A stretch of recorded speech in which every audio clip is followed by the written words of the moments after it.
Bonjour, je suis Florence Escaravage, la fondatrice de Love Intelligence et de la méthode-florence.fr, les 5 questions à se poser pour trouver l'amour.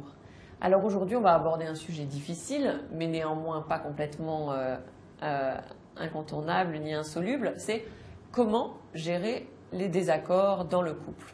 On a évidemment beaucoup de couples qui viennent nous voir, et souvent d'ailleurs ils viennent nous voir trop tard, et on se rend compte d'une chose. Ces couples n'admettent pas que deux personnes, c'est deux écosystèmes. C'est-à-dire deux écosystèmes différents, avec leurs propres lois, avec leurs propres concepts de vie, et qui, évidemment, quand ça frotte, ça fait des étincelles. Le problème, c'est que ces deux écosystèmes ont décidé de s'aimer. Alors pendant la phase de l'état amoureux, de toute façon, tout est transformé. Et en fait, les barrières sont tellement tombées que ces deux écosystèmes se sont complètement fusionnés. Voilà. Ensuite, on sort de l'état amoureux, on dessille les yeux, on voit l'autre tel qu'il est. Chacun reprend ces deux écosystèmes. Et ces deux écosystèmes doivent continuer à s'aimer. Donc déjà, la bonne nouvelle, c'est que tous les couples, même le mien, vivent les mêmes choses. Alors, les solutions pour en sortir. La première, c'est de banaliser tous les deux et de vous dire que bon, de toute façon, ces disputes, ces incompréhensions sont normales, donc autant en rigoler.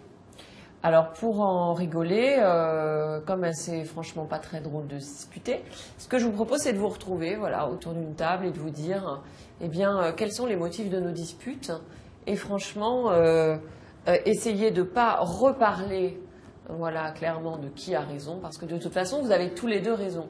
Il y a simplement en fait des incompréhensions à accepter parce que vous ne pourrez pas fusionner sur tous les domaines. Voilà, donc en clair, vous vous asseyez autour d'une table et vous faites un beau brainstorming comme dans une entreprise ou une agence de pub et vous jetez toutes les idées sur différents sujets. Premier sujet, c'est les disputes. Alors tiens, comment on peut essayer d'éviter tel sujet ou de le contourner ou de ne plus l'affronter.